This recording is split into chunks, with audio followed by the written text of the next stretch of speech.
Salve, minha gente, boa noite. Estamos de volta com mais uma edição do nosso podcast. Agradecer a você que nos segue no Instagram, que está inscrito também no nosso canal do YouTube. O nosso papo hoje é com ele, viu? Francisco Laranjeira, popularmente, carinhosamente conhecido como Chico, chefe-geral da Embrapa. A Embrapa, que vai comemorar 50 anos de presença no município de Cruz das Almas. Gente, são 50 anos de Embrapa. E é sobre esse assunto que a gente vai bater esse papo aqui com o nosso chefe-geral, que está aqui com a gente. Francisco, muito obrigado por ter aceitado o nosso convite. Tudo bem? Boa noite. Boa noite, Roger. Obrigado pela oportunidade. Eu que agradeço aí você receber a gente aí para essa conversa sobre a nossa Embrapa, né? E eu falo nossa porque é da nossa cidade, Cruz das Almas, não é isso? É verdade. Ô Chico, a gente vai tratar ele assim, que ele disse que como ele é conhecido, né, por todos os colegas da Embrapa. Você é natural de onde, Chico? E quanto tempo você tem de Embrapa? Então, eu sou soteropolitano, né? Só que criado em Ilhéus. E cheguei aqui em Cruz das Almas em 2001, 1º de novembro de 2001. 1º de novembro de 2001. Estou indo para os 24 anos, ano que vem já é bodas. Eu faço bodas com a Embrapa ano que vem. Eita, rapaz. Aí, na verdade, você prestou concurso? Como é que foi? Foi, né?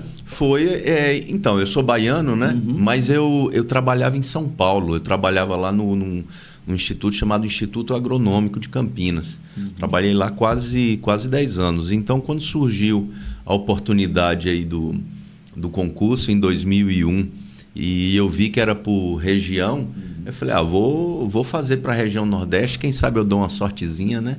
E aí terminou dando tudo certo. Coisa boa, rapaz. E a adaptação com o município de Cruz das Almas? Teve dificuldade? Você era soteropolitano, mora Salvador e Ilhéus.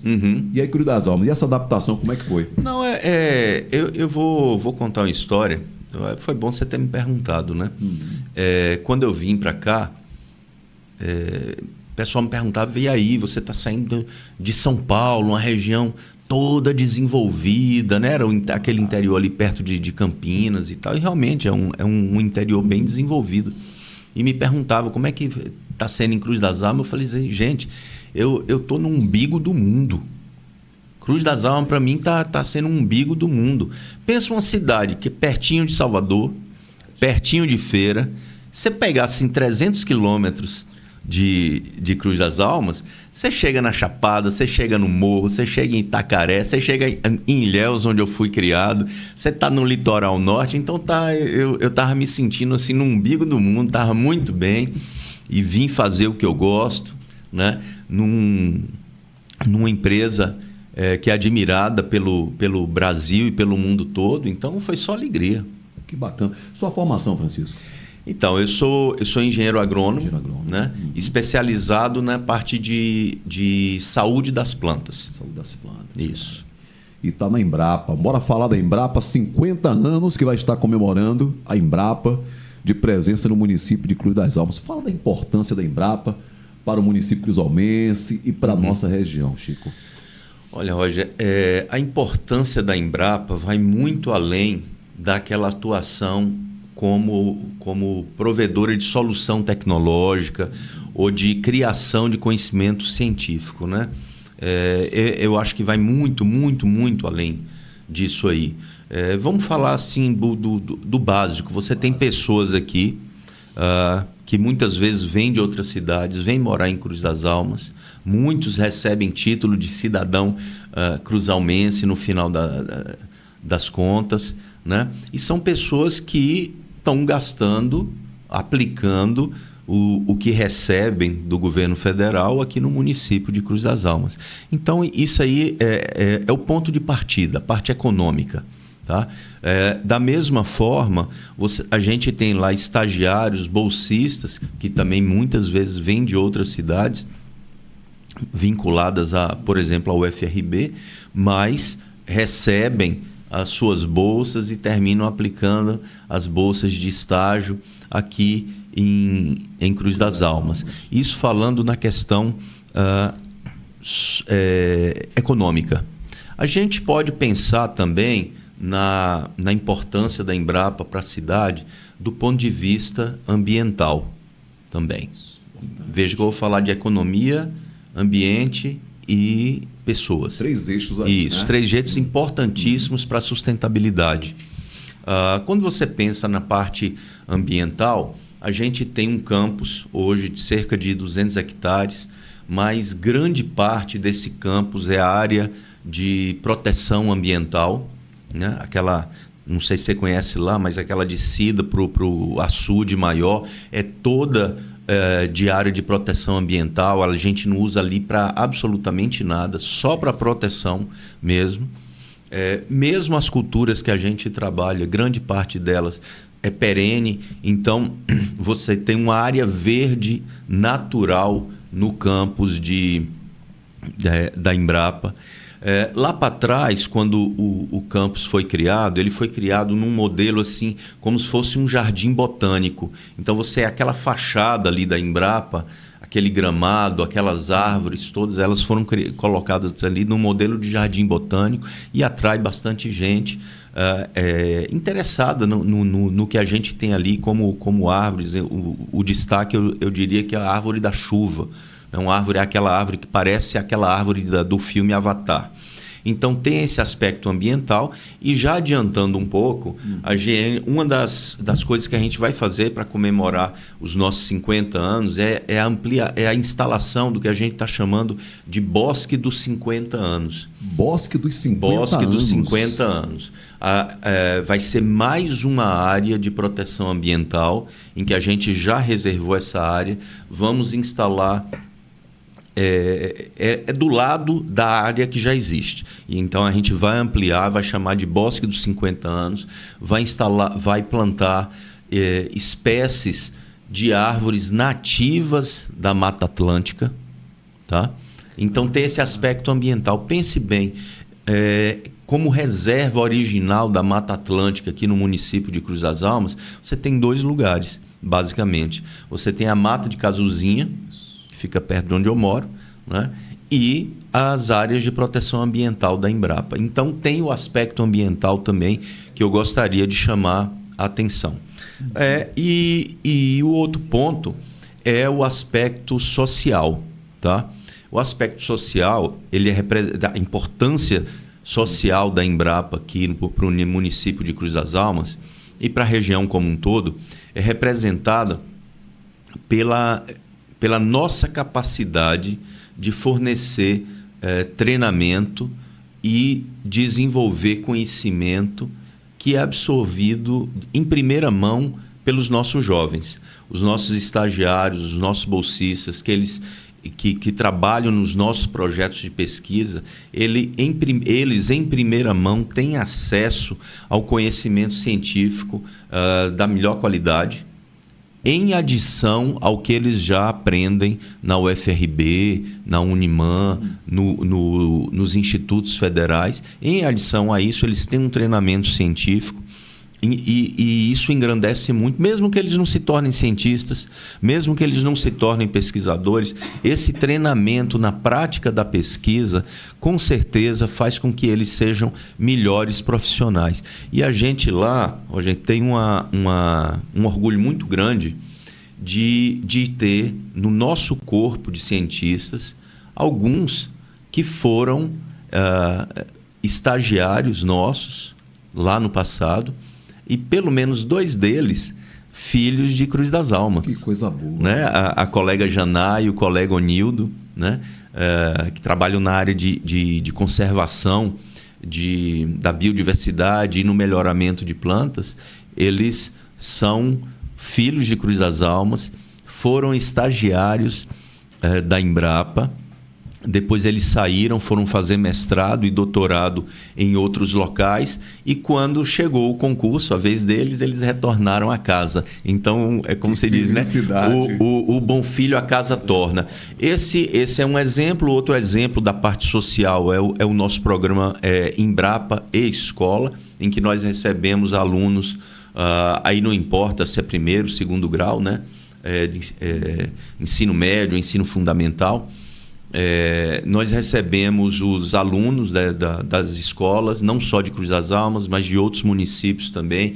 Esses alunos ficam encantados em visitar o nosso campus, eles ficam encantados em conhecer um pouco de como que se faz ciência, e isso aí desperta nos meninos uma curiosidade muito grande. Eu acredito que muitos desses que nos visitaram, eles vão se tornar professores, eles vão se tornar cientistas, e mesmo que não se tornem, eles vão aprender a valorizar o conhecimento, a ciência e a tecnologia, e valorizar conhecimento, ciência, tecnologia só faz bem para qualquer país. Então, num apanhado aí geral, veja que eu não falei nada das tecnologias que a Embrapa vamos chegar desenvolveu, né? Tecnologia, exato, exato. Mas aí eu cobri a parte ambiental, a parte social e a parte econômica, que eu acho que são relevantes aqui para o município de Cruz das Almas. Porque eu perguntei para Chico aqui a importância, né, da Embrapa para Cruz das Almas e para a região, e ele trouxe esses eixos aí, né? O social, a parte econômica e também a parte ambiental. Isso. Bem detalhada aqui, explicada por ele. Ô Chico, eu estou vendo aqui o seguinte, né? Inclusive eu acompanho essa matéria, onde diz que Cruz das Almas é o único município do estado da Bahia a sediar uma das 43 unidades descentralizadas da Embrapa. Exatamente. Eu não sei se... Porque assim, bom, a Embrapa tem 50 anos, acredito, eu não sei se a sua história, quantos anos você tem de Embrapa. Mas dá para a gente falar assim, a escolha de Cruz das Almas para ter uma unidade, já você tem conhecimento dessa história? Tem, Chico? Tem sim. É uma questão histórica. Eu vou explicar isso para você e para os ouvintes, Roger. Mas antes eu queria dizer da satisfação que a gente tem que ter, não só como cruzalmense, mas como baiano, em ter uma unidade da Embrapa. Tá? A maioria dos... Veja só. Dos estados brasileiros, Rio Grande do Norte não tem Embrapa. Espírito Santo não tem Embrapa. Tá? Além disso, pegue aí o Ceará, tem 2 Embrapas. Pegue São Paulo, são 5 Embrapas. Minas Gerais, são 2. Rio de Janeiro, são 3. Rio Grande do Sul, são 4. Paraná, são 2. Então, e a maioria delas em cidades grandes ou capitais. Então, pense no privilégio que é uma cidadezinha pequena, do interior da Bahia, ter um centro de pesquisa que é reconhecido não só no estado, mas no Brasil e, sim, Roger, no mundo. Tá? Então, eu vou dizer assim, como morador de Cruz das Almas, tá? Que para mim é um orgulho ver isso. Eu acho que qualquer cidade sentiria um orgulho de ter um centro de pesquisa como a Embrapa, do mesmo jeito que tem que ter orgulho de ter uma universidade federal aqui. Não é qualquer um que tem universidade federal, não. Né? Agora, você me perguntou da história. Essa história é muito, muito interessante, porque lá na década de 50 não existia Embrapa, tá? Não existia. O que existiam eram institutos ligados ao Ministério da Agricultura, tá? Era o antigo, e dentro do Ministério existia o Departamento Nacional de Pesquisas Agronômicas, Pesquisas Agropecuárias, e os institutos eram vinculados a esse departamento. Então, como diria aquele personagem, né? O bem amado, né? O Dorico Paraguaçu, patrasmente, tá? Patrasmente não era Embrapa. Começou como Instituto Agronômico do Leste. Veja, a gente não estava falando nem do Nordeste, era do Leste. Do Leste. O Brasil era dividido de outro jeito. Né? Aí depois decidiram mudar o nome, virou Instituto de Pesquisas Agronômicas do Leste. Como a Embrapa foi criada na década de 70, a Embrapa como um todo foi criada em 73. Então, eles resolveram aproveitar que existiam esses institutos agronômicos e falaram assim, bom, se já existe essa estrutura, vamos aproveitar essa estrutura, tá? E vamos criar os centros da Embrapa nesses locais. Então, uma coisa curiosa é que existem alguns outros centros de pesquisa da Embrapa, em outros locais, que têm uma arquitetura parecida com a arquitetura que a gente tem aqui na Embrapa de Cruz das Almas, né? Mas diga-se de passagem, os nossos prédios são mais bonitos e o nosso campus é mais bonito. Sem dúvida, eu concordo assim embaixo. Não é, Léa? Dá um abraço em Léa, concordo assim embaixo. Então, mesmo sem conhecer os demais. Então, a história é essa, né? Foi escolhido porque já existia um instituto. Agora, se você me perguntar por que lá na década de 50, 40, 50, decidiram criar um instituto de agronômico aqui, especificamente em Cruz das Almas, aí eu já não saberia te dizer. Eu tive acesso aos documentos de criação da Embrapa Mandioca e Fruticultura, mas eu nunca tive acesso, embora eu já tenha procurado, eu nunca tive acesso aos documentos de criação do Instituto Agronômico do Leste, tá? Então, eu não saberia te dizer por quê. Eu suponho, porque naquela época a faixa de agricultura mais desenvolvida no país como um todo era a faixa litorânea, tá? E aqui em Cruz das Almas a gente está numa feição geográfica, digamos assim. Desculpa ser mais técnico agora, mas a gente está numa feição geográfica chamada tabuleiros costeiros. Então, o que a gente chama aqui de tabuleiro, que é aquela região plana, mas é seguida de uma inclinação e depois uma baixada, que depois sobe de novo, vira outro tabuleiro. Isso é conhecido como tabuleiros costeiros, é comum em toda a faixa litorânea do Brasil, ou pelo menos até ali o Espírito Santo, tá? E era onde se cultivava antes. A gente não tinha essa... Hoje a gente vê falar em soja no oeste, a gente vê falar em fronteiras agrícolas no Mato Grosso. Naquela época, o que existia era floresta em pé, era o cerrado em pé. A agricultura não era feita nessas regiões, era feita na zona costeira. Então, muito provavelmente por isso, foi escolhido um local mais próximo de uma capital, um local que já tinha uma agricultura. Lembrando que na década de 50 a gente já tinha alguma coisa de citros aqui, fumo principalmente, mandioca. Então acredito que foi por causa disso naquela época. A escolha do município de Cruz das Almas. Exato, aí, exato. A explicação, né? Dentre tantos municípios, aí Cruz das Almas foi escolhida para ter uma unidade descentralizada da Embrapa. Isso. E Chico respondeu aqui pra gente. Esse é Francisco Laranjeira, mais popularmente conhecido como Chico, chefe geral da Embrapa comemorando 50 anos, sexta-feira, dia 13. Ele vai dizer que vai ter festa aí, etc. Vai convidar você, tá?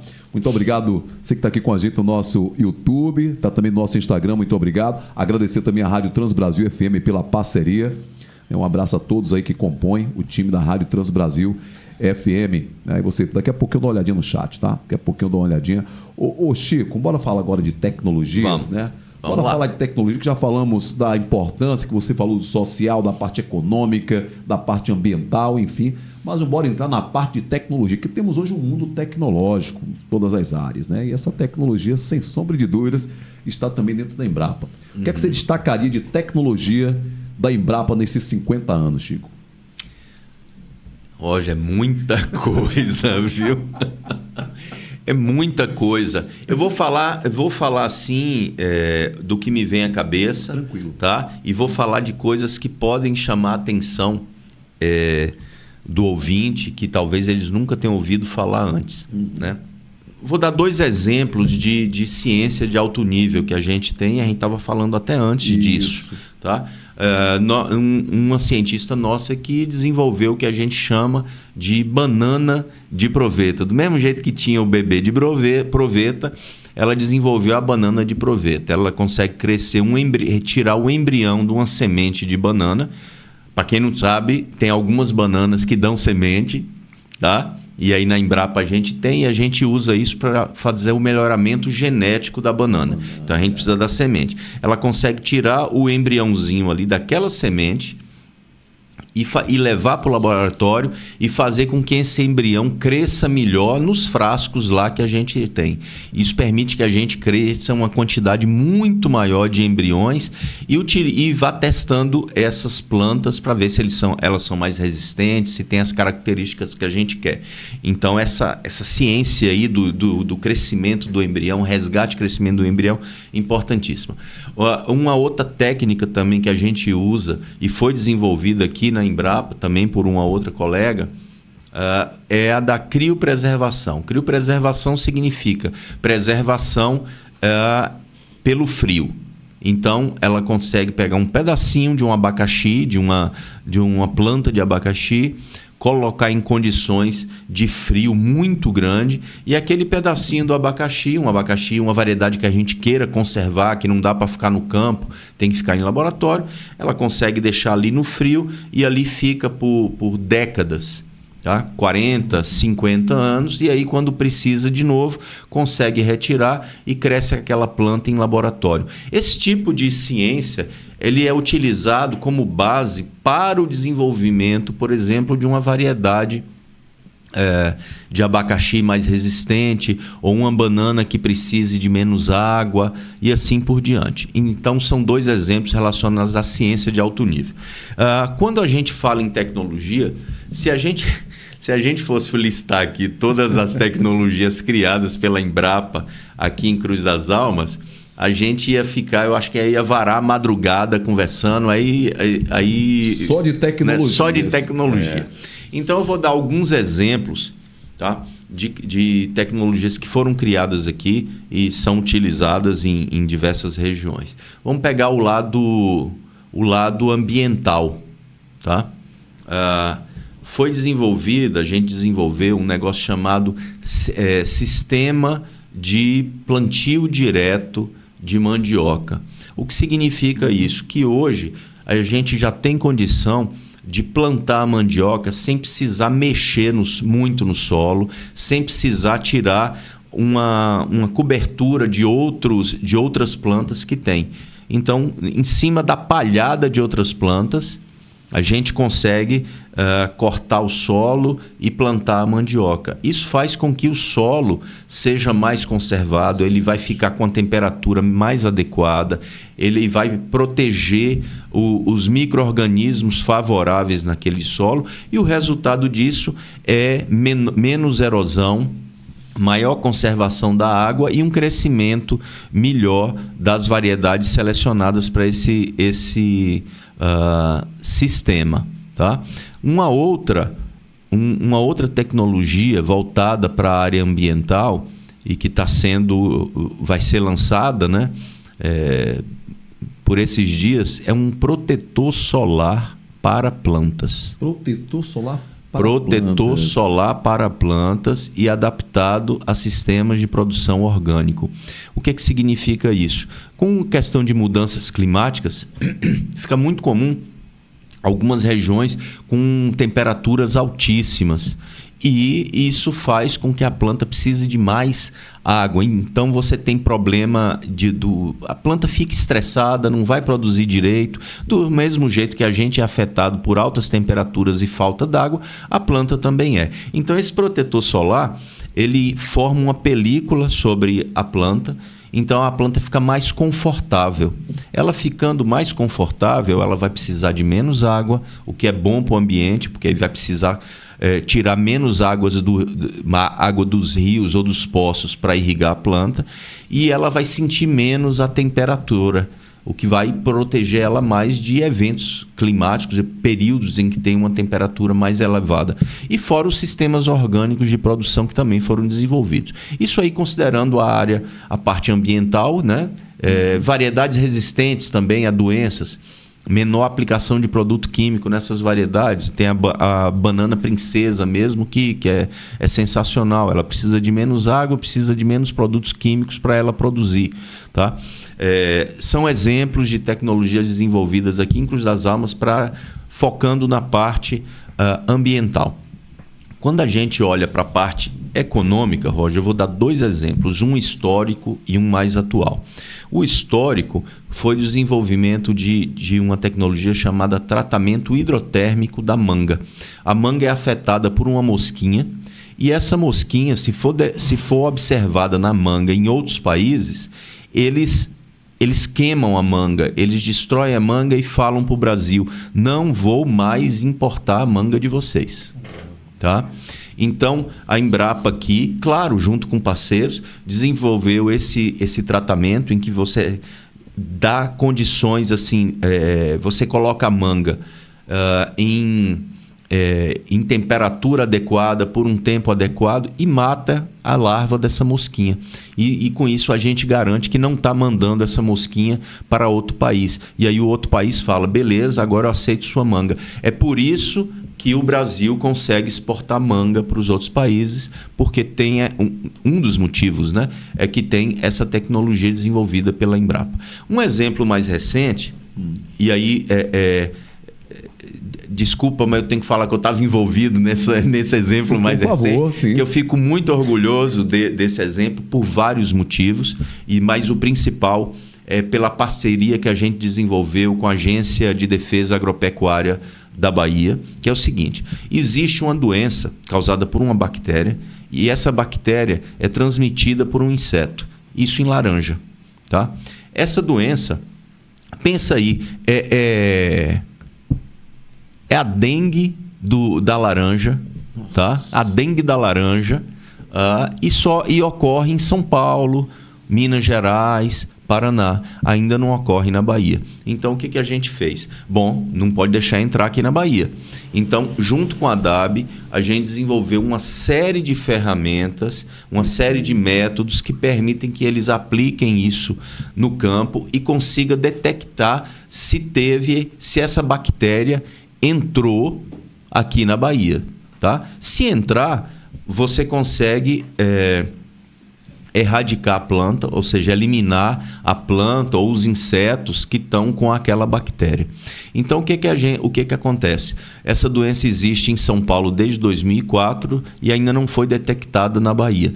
A estimativa, Roger, que a gente tem é que isso já poupou a Bahia. Se a doença tivesse entrado 10 anos atrás, a gente já teria tido um prejuízo de mais de 2 bilhões de reais. Então, essa rede sentinela que a gente tem, junto com a DAB, já poupou ao estado da Bahia cerca de 2 bilhões de reais.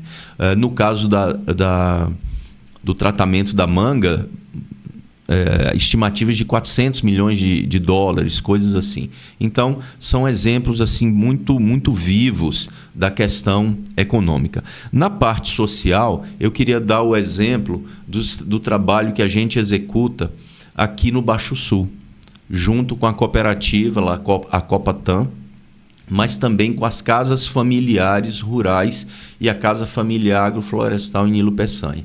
Eu não sei se os ouvintes têm conhecimento de que existem essas casas familiares, mas o que acontece? As casas familiares são escolas, tá? Essas escolas recebem alunos, filhos de agricultores. Eles passam lá algumas semanas em regime de internato, digamos assim, e depois eles voltam por mais algumas semanas para a casa dos pais, em que eles podem ajudar os pais e aplicar na propriedade deles o que eles aprenderam nas casas familiares rurais. Tá? O município é Nilo Peçanha. A Casa Familiar Agroflorestal em Nilo Peçanha, mas existe também a Casa Familiar de Igrapiúna e a Casa Familiar Rural de Tancredo Neves. A gente tem parceria com todas elas, tá? E desenvolvemos projetos juntos. Então, é uma maneira da gente levar tecnologia para os filhos dos agricultores e indiretamente para os agricultores e, ao mesmo tempo, desenvolver pesquisa. Inclusive, trabalho nosso já foi até premiado, o trabalho relacionado lá com a Casa Familiar Agroflorestal de Nilo Peçanha já foi premiado, desenvolvimento de sistema agroflorestal. Então, esse é o exemplo mais vivo de tecnologias sociais, né, aplicadas à questão social. Então, esse é um apanhado mínimo. Uma outra vertente, Roger, que a gente tem é apoio a políticas públicas. Tá? Então, por exemplo, nós temos tecnologias desenvolvidas aqui pela Embrapa. Normalmente a gente é atraído, a gente é convidado a participar de programas de política pública, como, por exemplo, o programa Bahia que Produz e Alimenta, do governo do estado, é só um exemplo. Um outro exemplo é o zoneamento agrícola de risco climático. É uma tecnologia que já foi desenvolvida para diversas culturas. No nosso caso aqui, mandioca, banana, citros e abacaxi. Essa tecnologia permite dizer ao produtor, para cada município do Brasil, se aquele município é adequado para o plantio da mandioca, da banana, de citros e em qual época. Então, permite que o agricultor escolha a melhor cultura e a melhor época de plantio para o seu município e arrisque menos. É graças a essa tecnologia, esse apoio a essa política pública, que os bancos terminam confiando mais em dar crédito ao agricultor. Se ele segue as recomendações do ZARC, desse zoneamento, ele tem mais chance de obter financiamento. Então, são só algumas que eu estou citando aqui. Citou e trouxe, na verdade, uma aula aí, Chico. Agora, Chico, com toda essa tecnologia que você informou, né, que, por exemplo, citou Nilo Peçanha, Grapiúna, que tem as casas onde os alunos, o pessoal aprende a tecnologia ali e leva isso para poder ali ajudar seus pais, etc., na plantação. No caso de Cruz das Almas, cidades aqui do Recôncavo, além das pessoas aprenderem a melhorar as mudas, a manga, o abacaxi, como falamos, a banana, a Embrapa também tem assim algum processo de distribuição de mudas, Chico? Como é que é feita essa questão aí?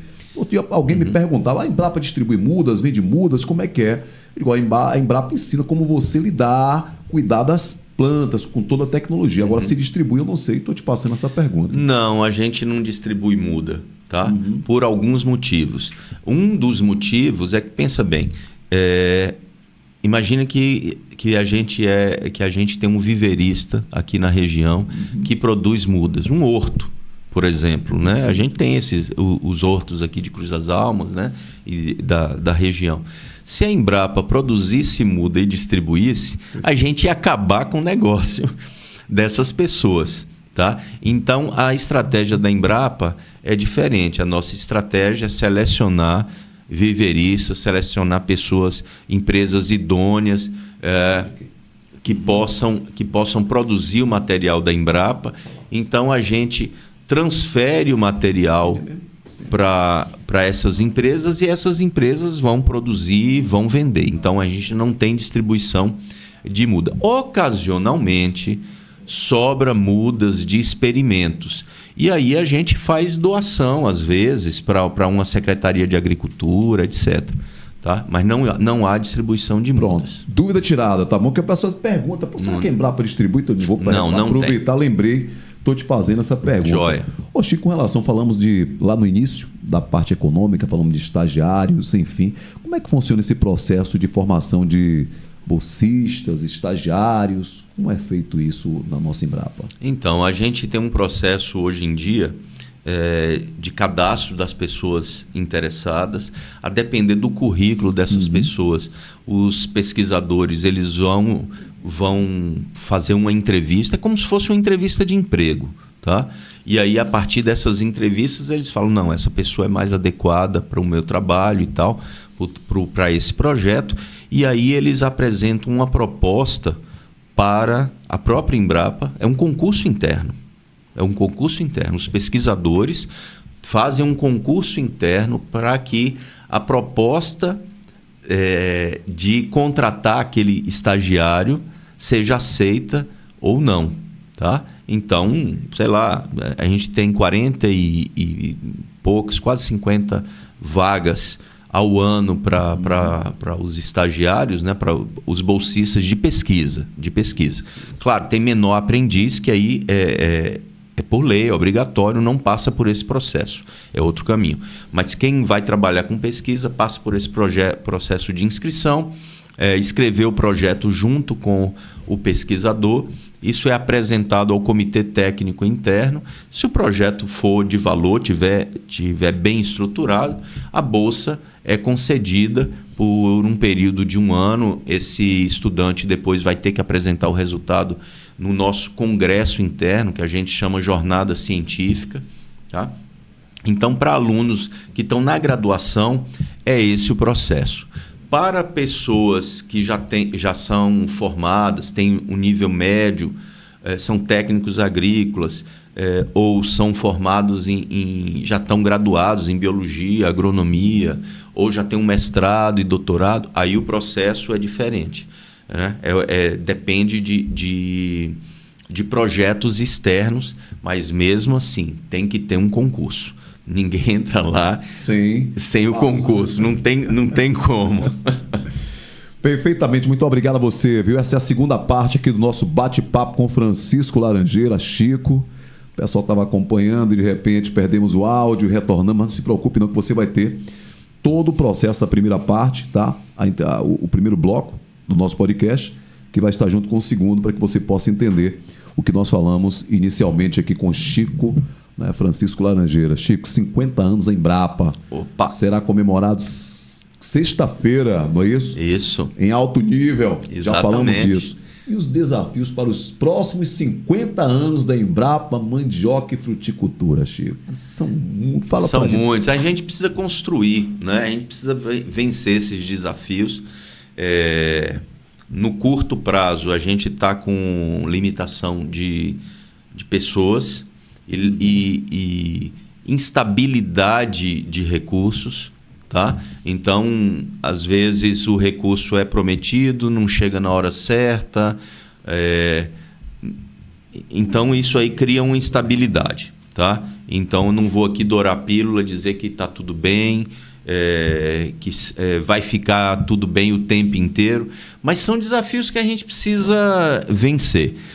Na parte de pessoas, como é que a gente vence esses desafios? Usando tecnologias cada vez mais avançadas. Por exemplo, recentemente a gente teve um curso interno de inteligência artificial para fazer com que a gente consiga produzir mais com a quantidade de pessoas que a gente tem. A Embrapa tem um programa de incentivo à capacitação de cada um dos seus empregados. Então, por exemplo, se você é um jornalista, para aproveitar que Léa está aqui, né? Léa está atenta ali. Se ela é uma jornalista que trabalha pela Embrapa, ela pode falar: olha, eu quero fazer um curso de reciclagem aqui num determinado aspecto do jornalismo, né? Ela não precisa fazer esse curso de 7 horas da noite até meia-noite fora. Ela pode fazer esse curso num período de tempo durante o expediente. Então, é uma maneira que a empresa tem de incentivar que a gente se capacite. Para quê? Para a gente trabalhar melhor. Né? A gente tem que justificar o que a gente recebe da sociedade brasileira. O nosso salário é pago pelo contribuinte brasileiro. Então, a gente tem que mostrar serviço cada vez mais e sempre, não tem jeito. Tá? Então, é uma das maneiras que a gente tenta reverter essa questão de pessoal. Uma outra maneira, claro, os estagiários que estão ali colaborando, os projetos externos que permitem que a gente contrate bolsistas. Mas eu sou uma pessoa otimista. Eu acredito que a gente vai avançar, e um dos motivos de eu acreditar nisso é que a Embrapa está concluindo o processo de concurso. Aqui para a nossa Cruz das Almas, a gente deve ter contratação de pelo menos 30 novos concursados, tá? Entre 2025 e 2026, é a minha esperança que a gente consiga contratar esse número. Essas pessoas vão estar nas mais diversas áreas: pesquisa, apoio à pesquisa, a parte administrativa. Isso vai dar um fôlego maior aí para a gente. Tá? Em termos de desafios técnicos, Roger, eu diria que os dois maiores desafios que a gente tem é a questão das mudanças climáticas, a gente se preparar para desenvolver mais tecnologias que permitam um menor desconforto para o agricultor relacionado a esses eventos de altas temperaturas, muita chuva ou seca. Então, nós, como empresa de ciência e tecnologia, a gente tem que olhar isso e pensar nisso como um desafio.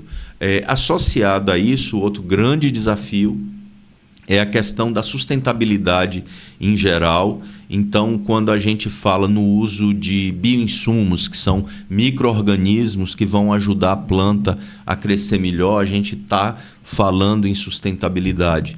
E, claro, a agricultura digital é inescapável. A gente tem que entrar nessa questão aí da agricultura digital. Então, como vão ser os próximos 50 anos, eu não sei. Mas eu vou incentivar a Embrapa, enquanto eu fosse chefe geral, a construir esse futuro. Diz que a melhor maneira de você prever o futuro é construir. A melhor maneira de prever o futuro é construí-lo. É construindo o futuro. Ou seja, você pensa o futuro que você quer e você trabalha para que aquele futuro que você quer se realize. E é isso que eu tento, como dirigente da Embrapa, mostrar para as pessoas. A gente não tem como garantir que aquele futuro vai se realizar, mas se a gente não fizer nada, ele não vai se realizar. Então vamos trabalhar para que o futuro que a gente quer se concretize. Tá? Eu acho que esse é uma missão de uma empresa pública, é uma missão de um empregado público, e essa missão a gente vai cumprir. Parabéns, Chico. Parabéns, né, pela Embrapa. Muito obrigado, Roger. Né, pelo que você tem feito, né, na área social, na área econômica, juntamente com todos os demais pesquisadores, com todo o corpo da nossa Embrapa. Claro. E a gente só tem a desejar mais 50 anos de sucesso para a Embrapa. Parabéns e muito obrigado pela sua vinda, Chico. Obrigado pela oportunidade. Valeu. A você que nos acompanha, muito obrigado. A segunda parte vai estar junto, viu? A primeira parte vai estar junto com essa segunda aí, para que você possa ver na íntegra todo esse bate-papo aqui com Francisco Laranjeira, chefe-geral da nossa Embrapa. Léa, um abraço para você, também fica registrado aqui. Otton, problemazinho aí, né, Otton? Mas vamos resolver isso aí, viu? Você está meio badalado hoje, mas está tudo sob controle. Roger, e no dia 13, é uma sexta-feira 13, é dia da sorte. Tá? Acredito, gosto demais. A gente vai estar comemorando, vai ser o primeiro dia dos 50 anos da Embrapa em Cruz das Almas. Vai se estender, essas comemorações vão se estender de uma maneira ou de outra, do dia 13 de junho de 2025 até o dia 12 de junho de 2026. Na sexta-feira vai ser a solenidade comemorativa, mas como eu falei, vai ter o Bosque dos 50 anos, vão ter outras coisas aí ao longo desse ano para a gente comemorar os nossos 50 anos. Rapaz, um ano de comemoração, Chico, você disse aí. Começa sexta-feira, dia 13, e vai até o dia 12 de junho de 2026. Muita coisa boa vai vir por aí. Show de bola, 50 anos Embrapa. Valeu, Chico, um abraço para você, leve nosso abraço a todos. Obrigado pela oportunidade. Valeu. E abraço também aqui ao pessoal da Rádio Trans Brasil, viu? Valeu, muito obrigado também pela parceria. De volta em breve.